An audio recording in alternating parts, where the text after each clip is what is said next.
Interested in hearing from two razor-sharp minds?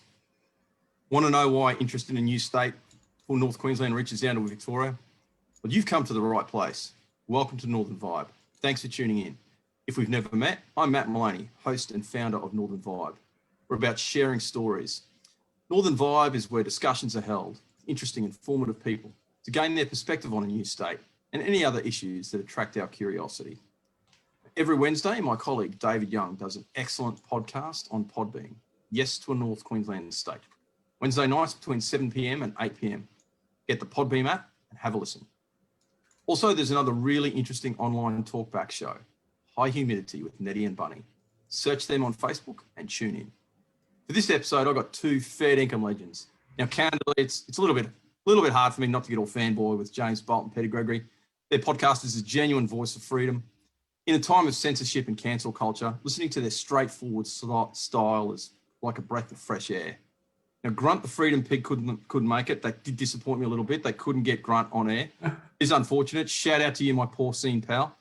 But I do recommend to all listeners to get on the IPA website. Join them. It's a great think tank. Listen to the Young IPA podcast. Like and share it, as I often do. Now, about my guests. James is a part of the team that sends out, Hey, What Did I Miss?, the IPA's weekly newsletter. He writes for the IPA Review, in particular the Strange Times section. He assists with events, membership, media and communications, and research. James has recently served in the IPA as a communications manager and a researcher.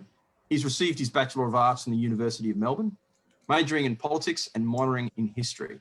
Besides that, you've got to watch James on the Bolt Report, Whiskey with a Mate. And James, something you and I both have in common is that while we're great friends with our dads, in some ways we're both sources of ongoing disappointment. You for not reading Dickens. Me, it's a little bit more. It's pretty much everything I've ever done and everything I've ever said. The only thing I've ever really done, which my old man approves of, is marrying my wife. So I'm feeling your pain with that, but I do recommend everyone jump on, watch that episode. It's fantastic. Peter Gregory is a research fellow at the Institute of Public Affairs. He focuses on development economics, entrepreneurship in developing countries, free market solutions to poverty and sport. He's the author and member of the editorial team for Hey, What Did I Miss? Peter has featured on ABC Radio National, as well as various state and community radio stations. His articles have appeared in most major Australian newspapers. It's the Australian, the Financial Review, Sydney Morning Herald, and of course, Queensland's Courier Mail. He also has had pieces published in major newspapers in South Africa, Cambodia, Uganda, and India. Peter has completed an honours degree in political science from Monash University and is in the final stages of PhD in development economics at RMIT. Pretty impressive, I've got to say. Now, there's this phrase I've heard, and I associate it with Churchill. I don't know if it's actually correct, and I don't know if Winnie actually said it, but it goes, a good indication of someone's character is to look at the people that hate them. Now, there was this website that published an article, the Uncharitable IPA, which was battling this codswallop, basically saying that kind of, Peter doesn't know anything about what develops economies. He doesn't know much about charity, and he's just a bad person. Now, I was rocking with laughter reading it because it was just, anyone who'd read or heard anything Peter has ever said, no, it's complete codswallop. But Pete, applying the rationale that you need to be hated by the right people, you've made it, buddy. You've made it. Now, we're getting some really interesting locations where people are listening from, so please tell us where you're from. Ask questions, make comments. We're getting some great suggestions on the comments page, so please keep them coming. And this does include suggestions for guests. So if anyone is actually interested in coming on Northern Vibe, contact me through the Facebook page. Every week, we also have a mention in dispatches. Last week was the Cairns and District Islamic Cultural and Building Trust. Big salams to my mates there. But this week, my shout out goes out to Charbard of the Great Barrier Reef. Rabbi Ari, his excellent wife Mushki, they provide great support to the Jewish community over a massive area. He featured in the SBS documentary Outback Rabbi. I'm pretty sure the area he serves is considerably larger than Israel itself. Now, Rabbi and the rest of the community have been particularly welcoming to me. I'm obviously with the surname Maloney, I'm not Jewish, but jump on the website, attend the events, food is great. Okay, so what do we mean by a new state? For new viewers and those unfamiliar with the details, jump on the Boot Brisbane website. There you'll find breakdown of facts and figures, as well as interviews with leading experts. We normally do a little bit of small talk, but considering the profile of both of our guests tonight, I really don't think that's necessary. most of our outreach is central, north and far north Queensland. So the question, why are you talking to a couple of Victorians, was raised at the last Brisbane meet when I proudly informed them I'd secured you both. But there is a real nexus, and it's COVID and the political response to COVID. So by now, fellas, I'm sure you'll have realised that the person I'm going to start off talking about is, of course, Barnaby Joyce. You would have seen that coming. Peter Campion is Barnaby's new father-in-law, listens to Northern Vibe, and he shares. So it's quite possible that Barnaby may actually listen to this. And I'm going to be reaching out to him sometime in the future. So I've got to say I've met him. I really like him. But in the same way that I've kind of disappointed my dad on a couple of occasions, Barnaby really disappointed me recently. To give some context for you both and for our southern listeners, Barnaby was a Queensland senator. And of course, the job of senators is to protect the interests of their states.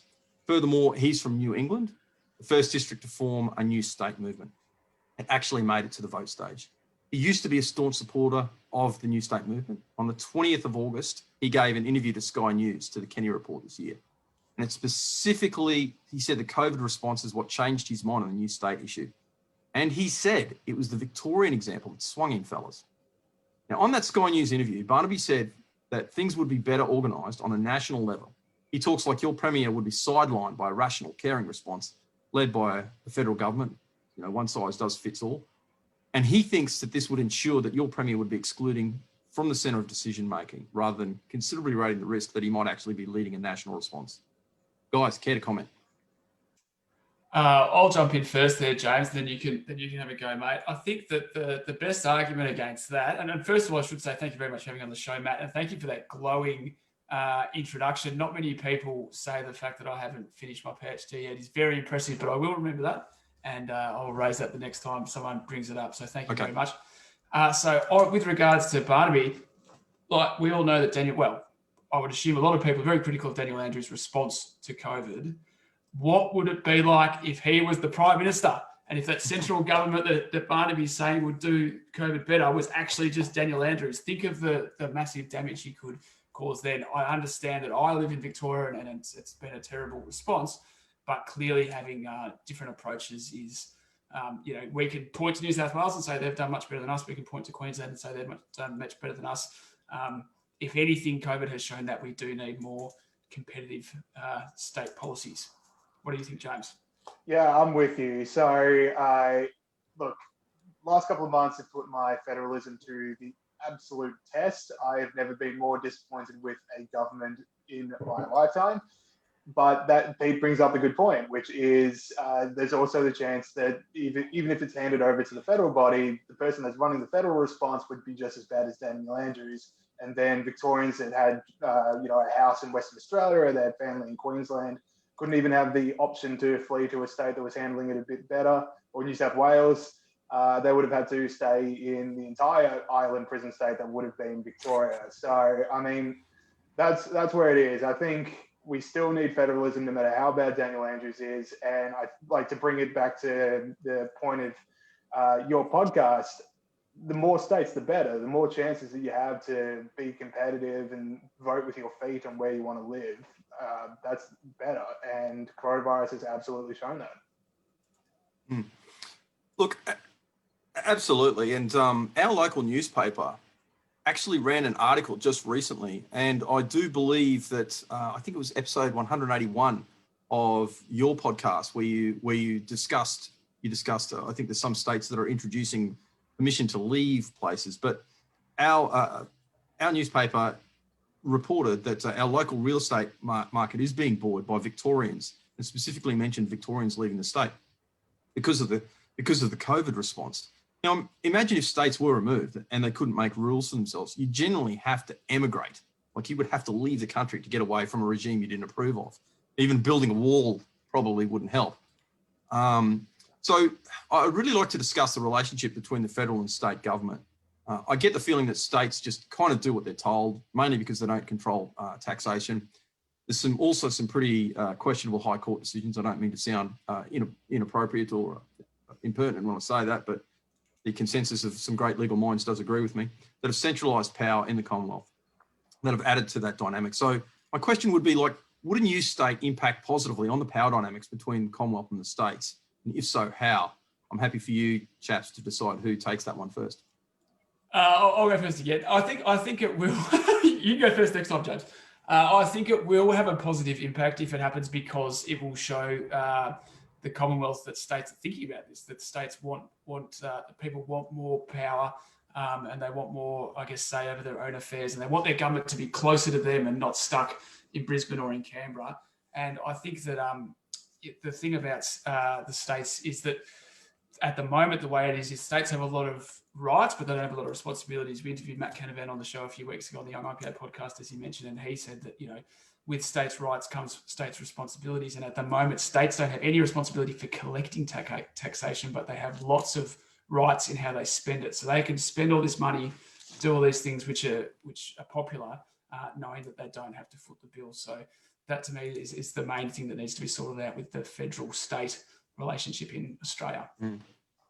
Yeah, and I'd explain, again, I'm completely with Pete, but the other side of it is there still seems to be an underlying tension between what's a federal power and what's a state power, which I don't think another state would solve. I think it's just the way that our constitution's been set up and our federation's been set up. I mean, in Victoria, the big crisis obviously was over hotel quarantine, which was a state government initiative, but then it reached an absolute crisis point when the coronavirus made its way into aged care, which is a federal government initiative.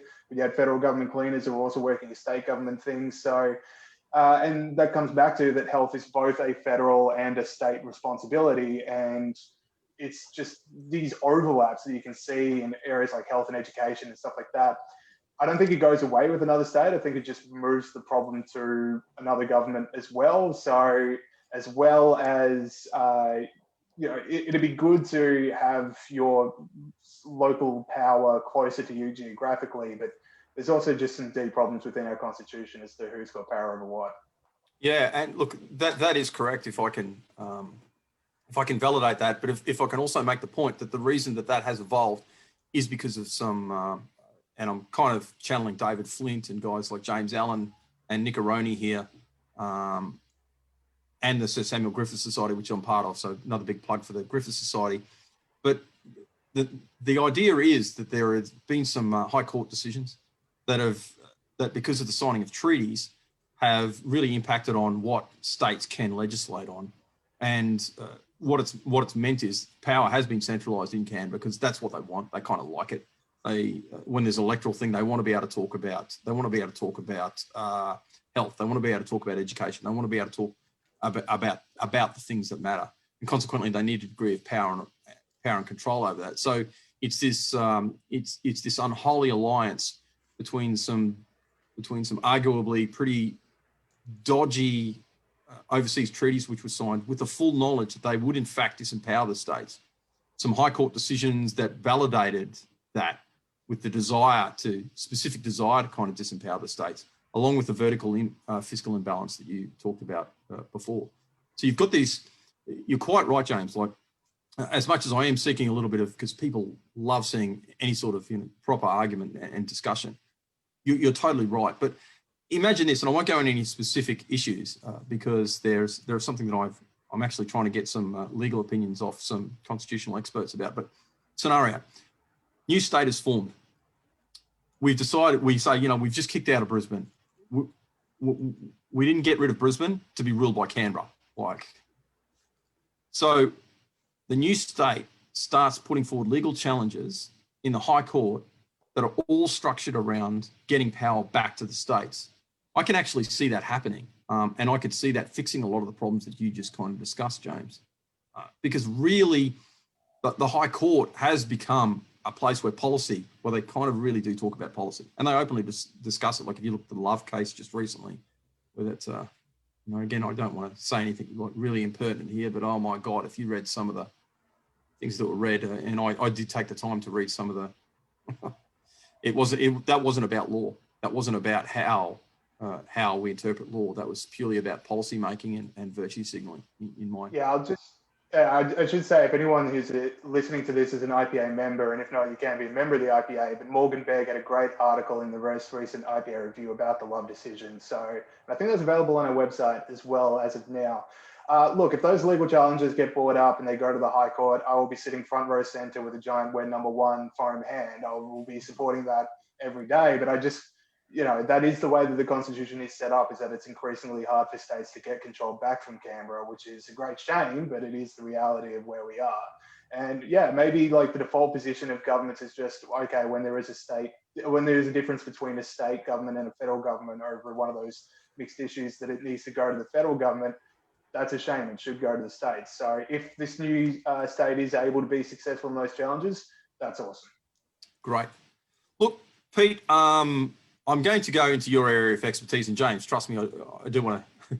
We're not trying to sideline you, bro. Like there wasn't a Matt, Pete, conspiracy before this, but I really wanted to dive into that area of expertise.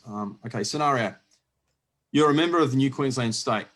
It's a developing economy. We want to encourage the movement of entrepreneurs and capital into the state.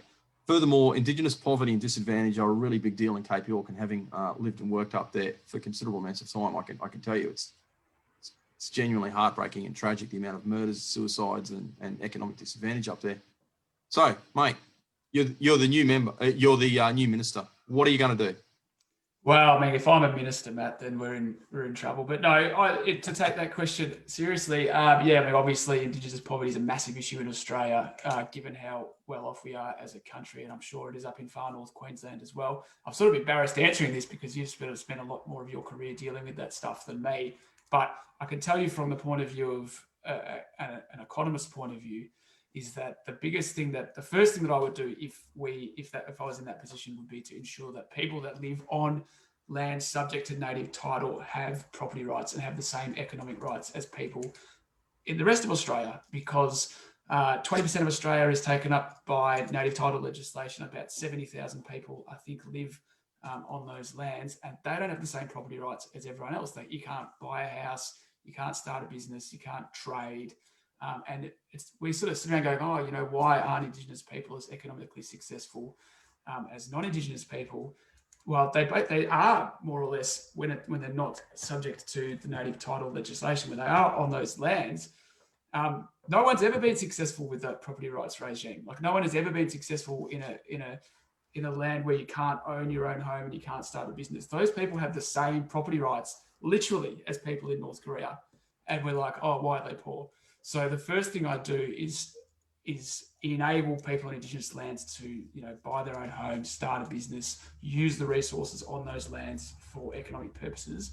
And I get that's not going to solve every problem, and I get the things you're talking about in terms of crime and alcoholism and just absolute dysfunction are sort of separate issues to that. But economics helps, like having a job, being able to provide, being able to participate, that helps. And that would be a really good first step, I reckon, if I was in that position. They are linked. There's some really good evidence, again, without going into the precise details of how I'm coming to understand this or what my information sources are. But the more there is participation in the real economy, and notice I use a qualifying adjective there, the real economy. Yeah. And people have real jobs where they're contributing, where they have the where they have the psychological self-esteem that comes from meaningful work. We find massive drops in these other socioeconomic issues. So when people like you and I and James and anyone else start talking about economics, people roll their eyes and go, oh, it's always about the dollar. It's like, well, no, you got to stop thinking of economics and socioeconomics as polar opposites and mutually exclusive concepts. Because if you get people in jobs and if they have meaningful employment, if you see, because there's a lot of places in North Queensland, and it's not just Cape York, incidentally, it's non-Indigenous places, well, disproportionately non-Indigenous places like the Atherton Tablelands, where you've had like 3 or 4 generations of welfare dependency. So you think of that, it's not not that just a little boy or a little girl has never seen mum or, dad pull on a pair of boots and go to work in the morning, or, mum put on a, her power suit and go. Grandparents didn't see that. How are you going to break out of that? And so it is about the economy, stupid. It's about sorting those things out. So I just don't see this dichotomy between James, I know it's, and I'm sorry to put you on the spot, but mate, is there anything you'd like to add to that? No, just to, well, first to just say that you're right.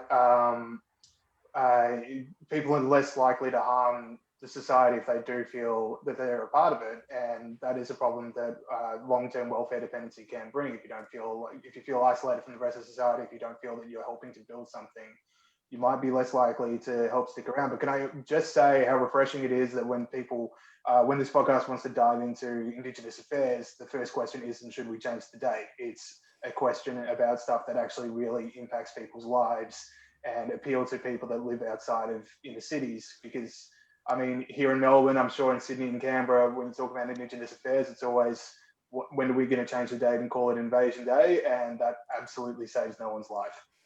I can comment on that. Well, actually, it would be inappropriate of me to comment on that because I could actually end up getting myself in trouble. But I can point you to two people that I've interviewed, in fact, on Northern Vibe, and the interviews are there.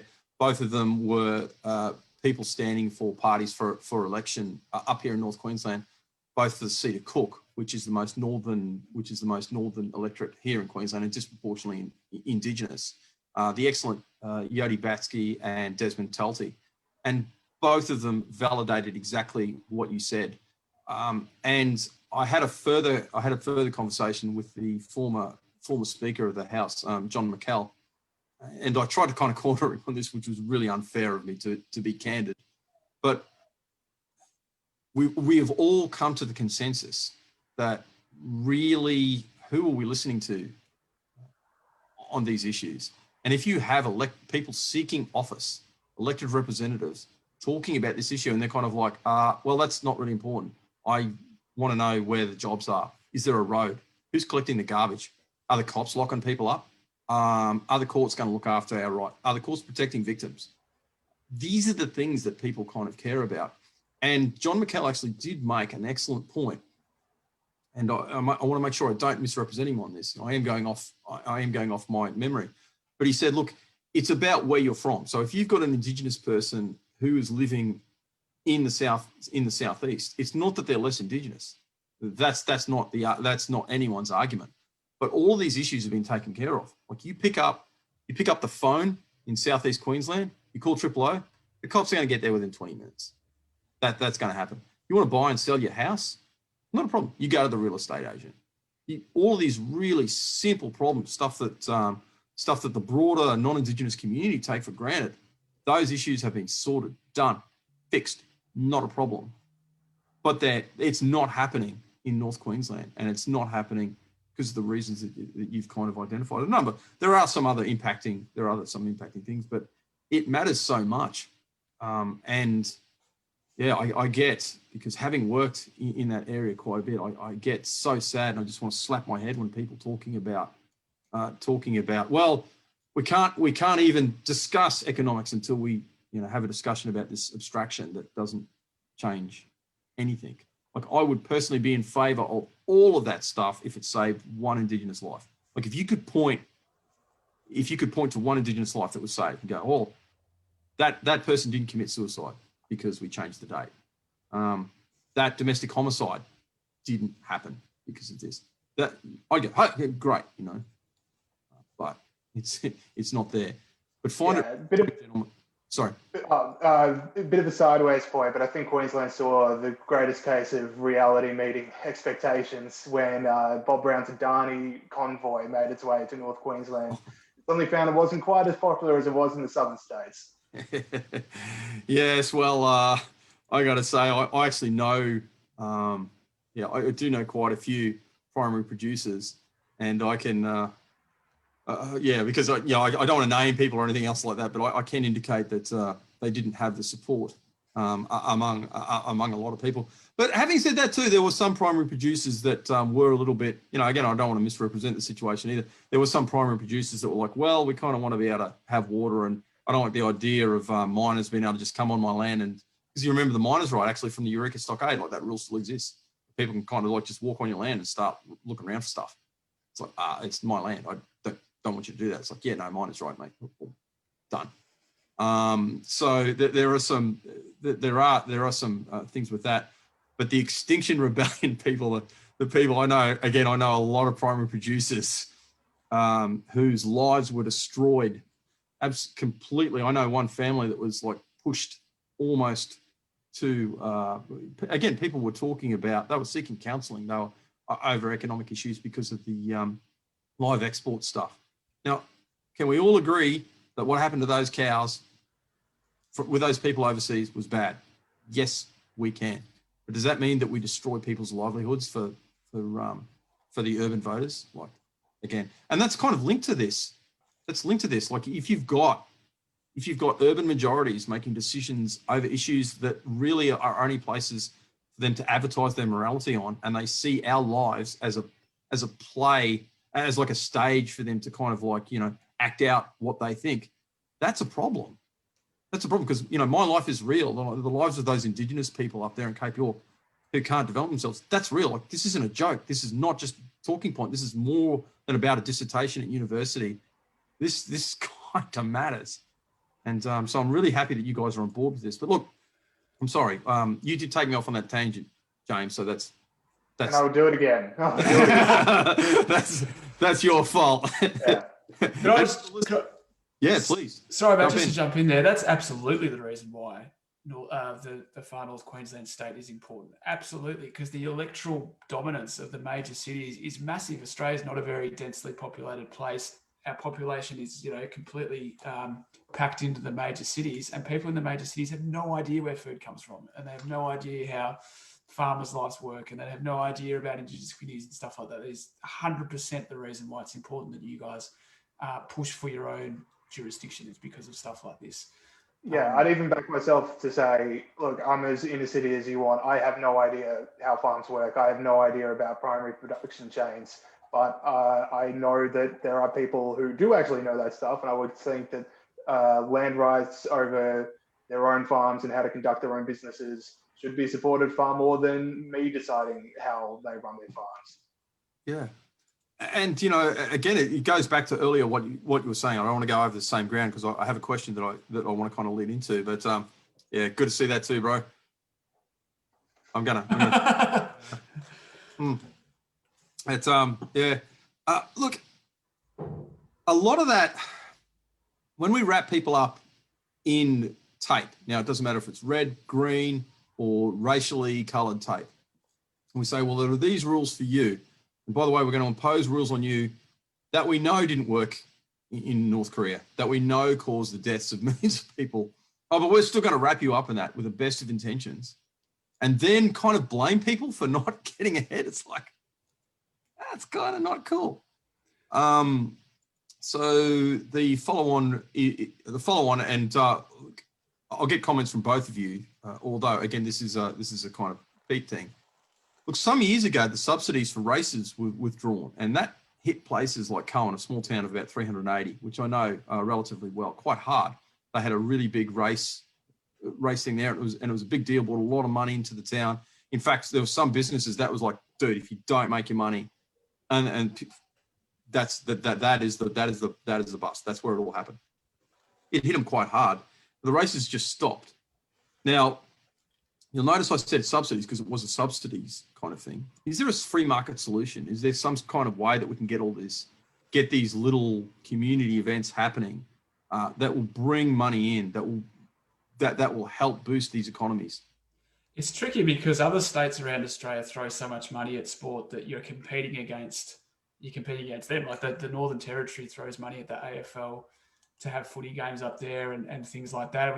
In Gold Coast for the Commonwealth Games, like those things are completely underwritten by government funding. So you're competing against other governments who are putting in subsidies and will conceivably have a bigger public purse than far north Queensland. But in terms of free market, I mean, it's obviously reduce regulation and make it a really, a really easy place to do business. If you have less regulation and low tax and stuff like that, then it's just going to be as easy as possible for people to have sporting events there. And if the market's there, if people want to go along and watch it, then enough people will watch it that those events will still take place.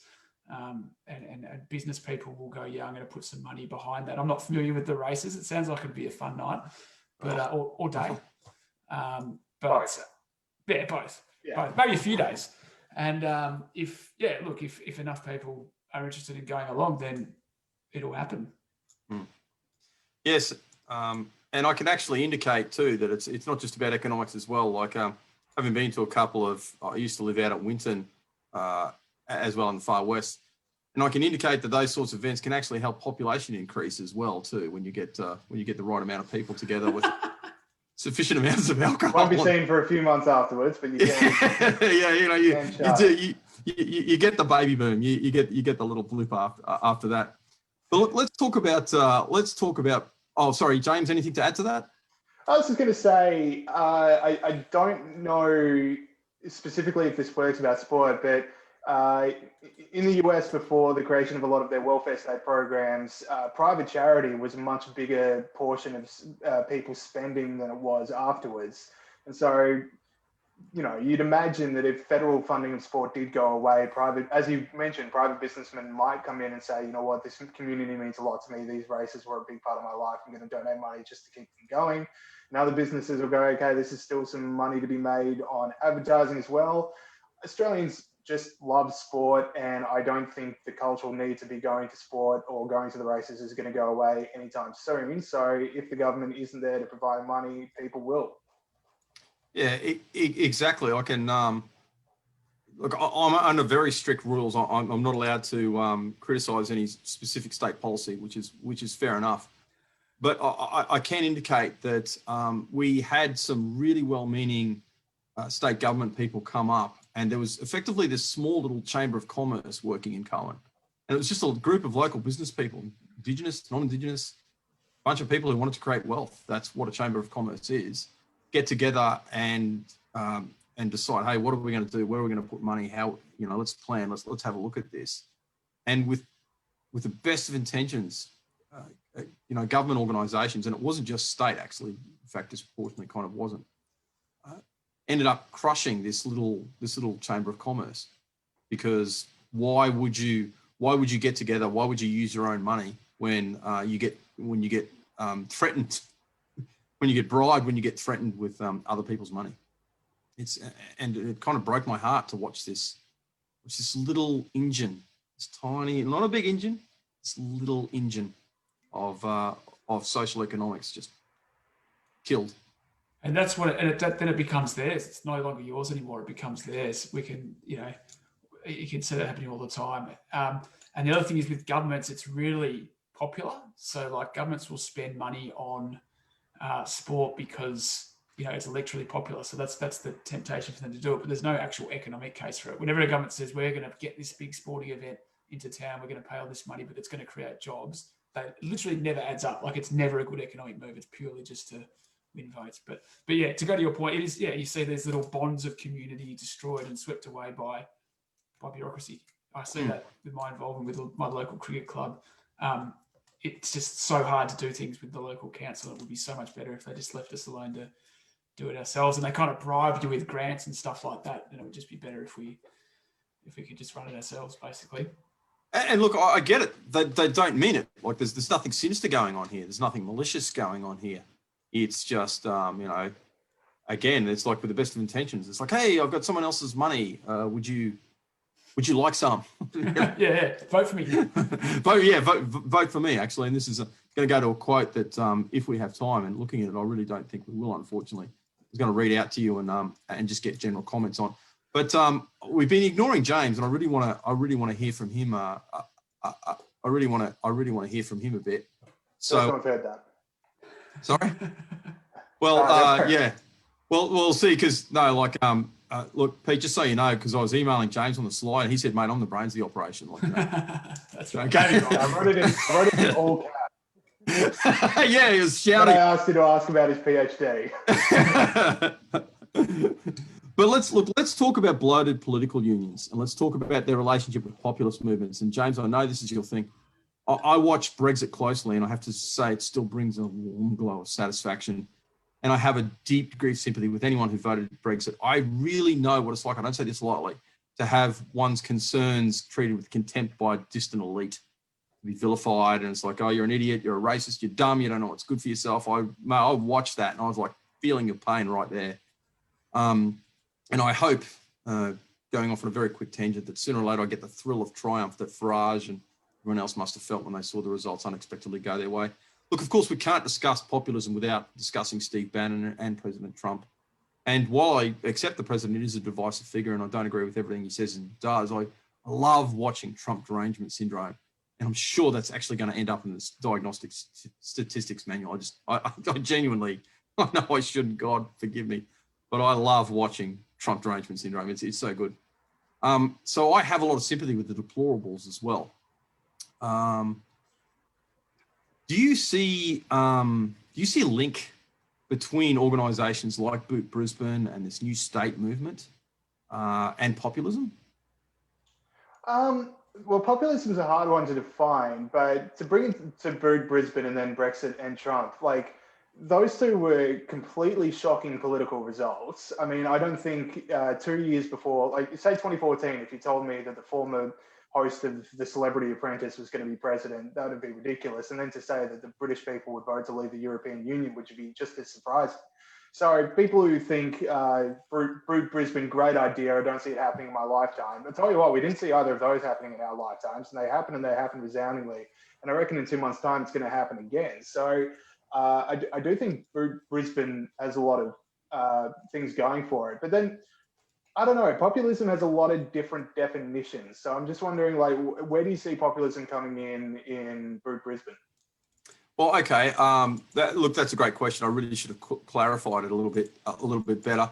Are our motivations the same?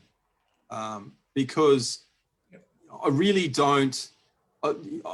I don't spend as much time watching, chaps like Bannon on the internet as I would like. And, I know that you are really kind of all over this. And again, for me, it's about representation. It's like I feel disempowered. And when I was speaking to John McKell, the former speaker, he kind of said, listening to myself and Jason speak, he goes, look, I'm sensing a high degree of frustration here. And, you've really got to believe in Parliament, because John's a beautiful speaker. You should have, and I ended up reading out part of his maiden speech that he's that articulate, and he's a Labor, he's Labor as well, incidentally. And he said, I'm kind of feeling this frustration. So for me, the things that are motivating me, and I know I can speak for Boot Brisbane to a certain degree here, are things like, I want representation. I want empowerment. I want autonomy. I want control. I want my fellow citizens in North Queensland to have the same sort of thing. I'm really feeling ignored. I kind of don't like being vilified. And the other thing is, disproportionately, we're kind of paying for Southeast Queensland. So we are the ones that are paying for them to say that they hate us. So it's like me giving them the money to the ABC. It's what I was about to say, bro. It's like you're channeling me right there. It's exactly right. It's like, oh, okay, so you want to take my money, tell me I'm a redneck. I don't know what I'm thinking of. I don't know what's good for me. I don't know what's good for my Indigenous brothers and sisters, the people that come to my house, that I'm in the sports club with, that I, who I worship with. Apparently I don't know as much about them than someone in the Southeast. Okay. So they're the sorts of things that are pushing the populist movement, James. Yeah, I think Trump might be slightly different, but I definitely think Brexit is the same thing as what you're talking about. I thought Brexit vote was the majority of people that voted for Brexit did feel that there was an unelected parliament in Brussels that they had no say over, that they were just told to take edicts from over policies like immigration and trade. They didn't feel part of the world. They didn't feel part of the methods for decisions being made that affected them in their everyday lives. And they thought, you know what, I'm sick of it and I want some control back. And I think it was just this unbelievable vote. And so I do think what you're describing with Northern Queensland is the same. I think you have a lot of people in the Northern Queensland who are having their lives dictated to them by people that don't know their town, don't know their industry, don't know what their hopes and dreams are. And they want their own politicians to look and sound and act like them. So I think that's what Brexit had. They have more control over what they wanted. And I just think all these watered down Brexit deals that get offered and then are shown to be completely unpopular is because politicians still aren't getting that they do want a return to sovereignty, the people in rural England. And I think that's what you're talking about as well. It's a return to sovereignty for regular people. Yeah, it's some ways and everywhere's argument as well. And look, there's another kind of like real strange twist to the populist movement, because if you had have asked me pre-Trump, and we had been talking about populism, I would have kind of thought left wing, because they see themselves as fighters for liberty, fighters for the small guy, kind of anti-government, and having all these desires to want to change the system to be more inclusive. And you can kind of understand why, because if you look at let's discuss things, and again, moving into the American concept, let's discuss things around the American civil rights movement. Really, coercive government power was used for the right way to protect individuals from the community. So if you had reluctant communities in some areas that just really wanted to treat African Americans as animals, and really just totally wanted to disenfranchise them and treat them just like absolute dirt, well, you needed someone in authority to kind of walk in and go, no, you can't do that. No, I'm sorry, that's not on. So I understand this kind of liking of the coercive side of populism, and the appeal to this. Let me articulate this. So I get why the left really don't like populism, because they see themselves as populists. But when it comes right down to it, now they've kind of won all those major battles, they need to get coercive to start forcing the Americans to do things that they're kind of not all that keen on, like wealth redistribution or some of the healthcare stuff over there, which as an Australian, I was ambivalent about, but that's neither here nor there. Well, I'll jump in to say that this comes down to why I think it's quite hard to define populism. I don't think populism is a left or right issue. I think it's to me, a populist politician just does whatever the public says is popular at the time. And sometimes that can be great and can deliver Brexit, but then, we in Victoria, we just got out of a curfew that the chief health officer didn't want, that the police say they didn't want or ask for. And no one seems to be able to figure out who exactly came up with the idea, but it was kept because it was outrageously popular. People thought it was being safe. So I would say that that's just as a populist movement as anything else. It's finding out, okay, this policy, I don't know why we're doing it, but people seem to like it, so therefore we're going to keep doing it. Yeah, that's you're spot on. That's one of the there's a couple of things that from talking to people that I've that people have said, look, it's not just the system where, and to give you the briefest of background, Queensland has 93 state electorates. 73 of those electorates are within a 250 kilometre radius of the CBD of Brisbane.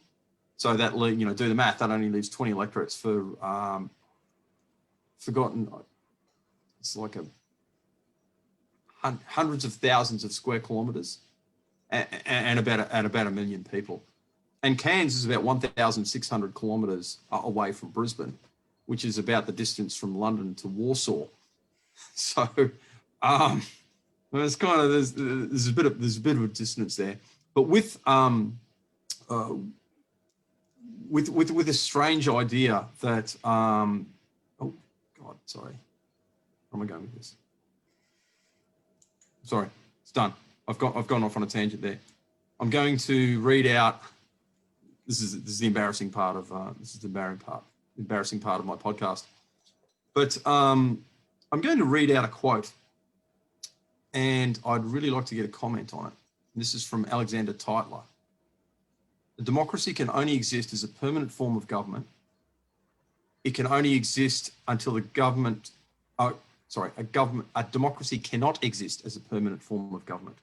It can only exist until the voters discover that they can vote themselves largesse from the public treasury. From that point on, the majority always votes for the candidates promising the most benefits from the public treasury, with the result that a democracy always collapses over loose fiscal policy, always followed by a dictatorship. Now, it's true that a new state will bring about the things that Central and North Queenslanders want and deserve. I talked about that before. We want representation, empowerment, autonomy and control. But there are deeper issues here. At its heart, I really see the new state movement as a movement towards democracy. And you guys started touching on this idea earlier that if democracy isn't working for you, you kind of become disengaged from it. Now, I had a really great conversation with John Roscombe, and he indicated that there are really, really concerningly high numbers of young people who are becoming disengaged from democracy. And I know you guys are all over this. Can we discuss it? Well, I'll talk to the quote first. So I think in some ways the world is proving it correct, but I do think it's a bit cynical on the nature of humans. I think people do have the ability to vote against the person that's just offering them the most benefits. I mean, maybe some people will just look at the two parties and say, which one benefits me financially the most? But I mean, again, to bring up Brexit, British people took a huge decision there, one with an unclear economic future, one where they were told constantly how terrible it was going to be for the British economy. And they said, I want sovereignty back. So I do think people are capable of taking risks if they do feel that their rights will be restored, which is maybe where that quote's talking about. And then to young people, that's not an overnight fix, and it's not something that could be done by making a new state, and it can't be done by fiddling around with what our constitution says or what federalism does. People are just feeling priced out of the market. They don't feel that their parents' dreams are going to be achievable for them own. They don't think that their lives are going to be improved on their parents, and this is my generation we're talking about. We're the first generation that's really thought that in the numbers we have. So, I mean, it's no government policy. It's a society-wide ability to reach out, to tell people how great free markets are, to tell people how good classical liberalism is, and win hearts and minds. And that's the only way we're going to get people back into the fold. Pete, any comment? Yeah, I'd add to that, like with regards to that quote, I mean, the thing is, democracy is a very young system of government. It hasn't been going for very long. It's only 150 years, give or take, depending on what jurisdiction you're talking about. So we actually don't know how it ends. I would say that the size of government has got bigger over time, but also there has been times where the size of government's got smaller and where governments have stopped spending as much money and made reforms to slow down the size of government. So it is possible. You look at Reagan and Thatcher, Hawke Keating here in Australia. So that can happen. But yeah, we don't know how it ends. And, eventually a politician comes along and says, look, we just can't keep spending this much money. And that makes sense to people because they live in the real world where they can't keep spending that much money. So it'd be interesting to see how it ends up. In terms of what you were talking about before about whether the Far North Queensland Free State is, just giving it a new name there, is the same as Brexit. It absolutely is. It is absolutely the same thing. And this populism is just a pejorative term for people who vote how you don't want them to vote. It's not a populist movement. Populists suggest that there's no philosophy involved with the choices they're making, or they're just voting because some big strong man's promised them this stuff. It's just a pejorative term. We need to lose the term populism. It's just old school liberalism. It's just suburban grade liberalism. I want control over my life. I don't want to pay too much tax. I should be able to make choices. And the divide that is happening all around the world, in the Western world, between Brexit, Trump, Far North Queensland, is that the divide between people that have gone to university and the people that haven't gone to university. And at university, you get taught a whole range of things about the world that people that are first A, not true, and B, people who don't go to university don't believe. So they can't possibly understand how anyone would vote against Brexit because they went to university. So and that's the source of this divide that's happening, and your state is part of it. And absolutely, you should try and leave Queensland because people in Brisbane have completely different lives to you. Wow, that's just brought up so many different questions in my head. The first one I kind of did want to consider. I did want to continue along this idea of systematic disempowerment because I think it's linked back to what you were saying before, James. And again, I'm agreeing with complete in substance with what you said, but I think there is a link between the system and what it gives out. Now, if you can't go down to your local member of parliament and you can't actually really kind of change things because there's only 20 members of parliament north of north of that, it kind of makes democracy meaningless. And that means that, so if you go down and say, hey, look, I'm a young person, I can't get a house. I do not have, all this wealth has been locked up. I don't have the economic empowerment. And you know what? I can't change that democratically. I think that there is, that would be my only respectful disagreement, not even disagreement, my respectful, perhaps tweaking of your argument to kind of say, well, here is the link, the nexus between the principles you're talking about. Yes, we have to sell those things. Yes, those things matter. Yes, we need to remind our people in schools and our universities and everything else that. But it's one thing to talk. It's another thing to have a system that actually delivers that outcomes. So I really want to talk about, and it is a little bit off, but we've got a few minutes. We've got a few minutes left, so I'm happy to do this. I'm not university trained. I suspect my daughter, who's much smarter than me, she has her mother's intelligence. God willing, she won't have her mother's bad taste in men. But she's probably going to end up going to university. Now, as someone who kind of looks from the outside of universities and looks in and goes, oh my God, these centers of learning, and to this idea of being paid to read the class, or not paid, but being subsidized, or at least being, having your meals and stuff looked after, where you read the classics and all this beautiful thought of human history all the time, just really kind of appeals to me. Both of you, are things that bad at the university? Like, should I be? Yeah. First, are things that bad? And second, should I be sending my girl to university? And third, if so, what should she be studying? You go first, James. You're younger than me, mate. You've been at university. Yeah. So look, it's a big question. I think it is actually that bad. I mean, you with your world experience and your knowledge of things, you know that, okay, like, the system isn't corrupt and evil. It just needs some hard work, getting things back on the right track and making sure there's more democracy. But if I talk to my friends, or if I talk to university students, they are genuinely of the belief that the problems that are holding them back are within the system itself, and that the only way you can solve it is by burning the thing to the ground and building a new world in its place, which, I'd love it, but every single time we've tried it in the past, it's ended up with millions and millions of people dying. So I don't exactly want to take it on the belief that it's just going to work out this time. And I'm sure most people don't want to do that either, but that is what people are coming out of university with, the idea.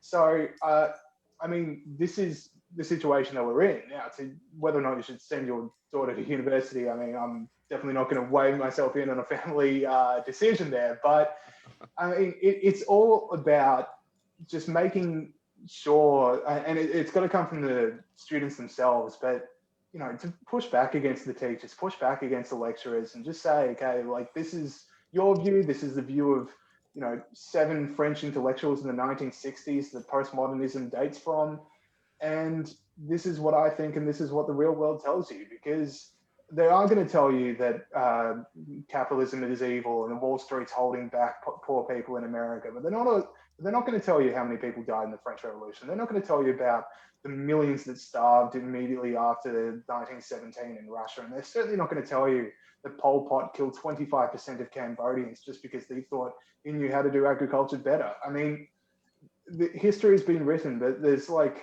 this complete inability to see it.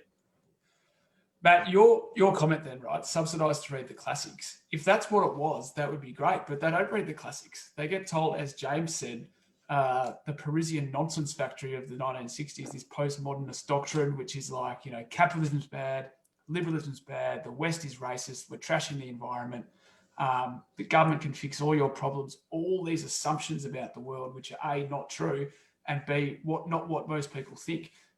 So in terms of what you learn at university, the worldview you take on is just fundamentally wrong. But there's I don't know what she wants to do for a job. Like, if she needs the credential to get the job, so there's that consideration. But it's not don't go to university. It's still go to university and join an organisation like Generation Liberty, which is the IPA's movement for young people. It's like $10 to enter to join, and you get I think you get a bottle opener and stuff like that. And you also become part of a community of like-minded individuals who come to all events. It's not $10 for a bottle opener. It's not just the bottle opener. You do. If you're thinking these thoughts about the world, you think I don't agree with all this stuff. You will get to meet other people. It's the community that's the main thing, Like you learn and you get books and the bottle opener, but you can join the community anyway.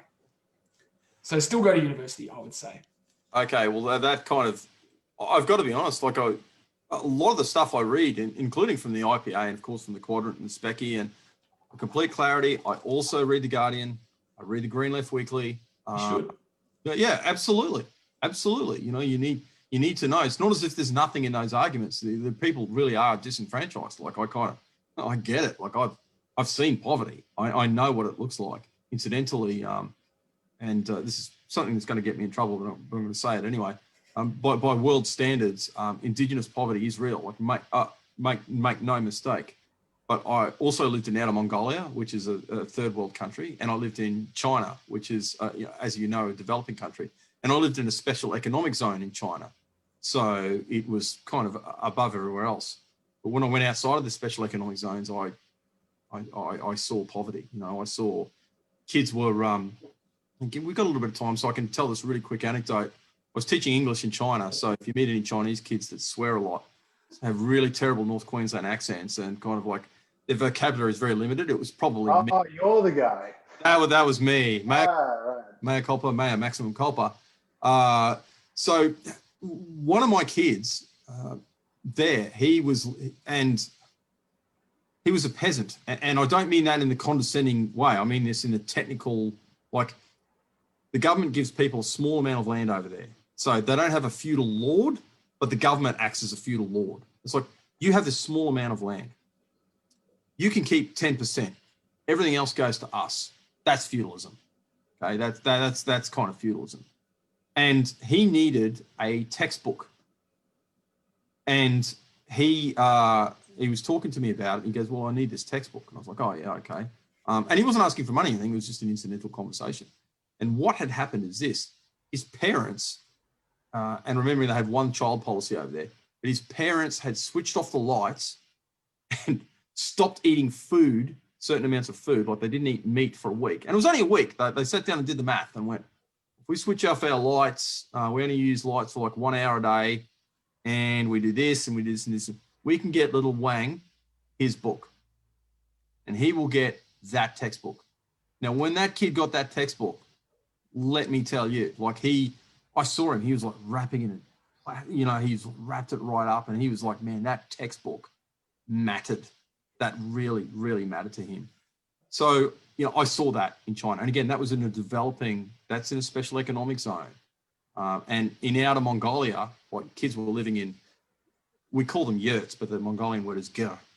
They were living in tents. Like, these kids come to school every morning and they kind of wash themselves in the taps and stuff there. Dude, that's poverty. That's poverty. And no disrespect to, what's happening in North Queensland, there is real disadvantage there. Real disadvantage. I'm going to say that for the third time. There is real disadvantage in North Queensland. So please don't anyone jump on and say, oh my God, yeah, no, I've kind of seen it. But there are degrees of disadvantage, and there are degrees of valuing what can make you better.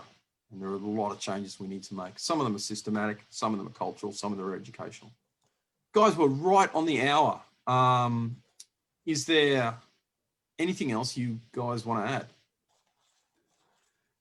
Just what can I move to North Queensland when you get your new state? Would be my main question. Seriously, I'm not joking. It's a big yes from me. Bolt, we want you too. Yeah, I'm definitely coming. I was just going to get up here, mate. The fishing is good. Like, trust me, with the state of Victoria right now, I would walk. I'm happy to isolate. Yeah, mate, you should be very careful about making jokes like this, guys. I'm telling you, future minister for the Reef State, as I think we'll end up calling ourselves, and future, I don't know, Governor General Bolt. What would that kind of appeal you, Governor General? What position do you think? Yeah, I think a largely symbolic position would be good for Bolt. Well, I was kind of hoping. I get to wear a suit, but I have absolutely no say over anything important. I was kind of hoping for the no thought thing. That's more aligned my thought. Looking at your guys' CVs at this age, I can kind of say with some degree of confidence that thinking is. Anyway, And look, before we wrap it right up, my beard comes out red too, Pete. Bro, after we get the new state, and James, I need your help on this, okay? Okay, I know you don't identify as Ranger. We need the Ranger Liberation Front, and we need the help of the IPA to make this happen. Can I count on your support?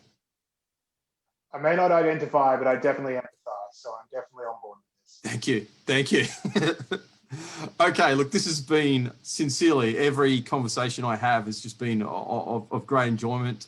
Guys, I'll get you to stay on for just a couple of minutes. I'm going to stop the live stream.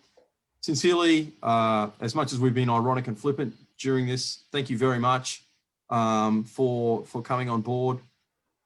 Everyone else out there, all of our listeners, like and share the IPA. Even if, and I know I have quite a few left-wing listeners. Look, get on the IPA. It's about thought. Okay, you don't have to agree. No one is asking you to agree with everything, with everything that's said. The whole thing about a think tank is it's a think tank. We think, we argue, we disagree, and that's the beautiful thing about it. It's a beautiful thing about a democracy. Jump on and listen to the IPA podcast. Thank you very much, and see you all next week.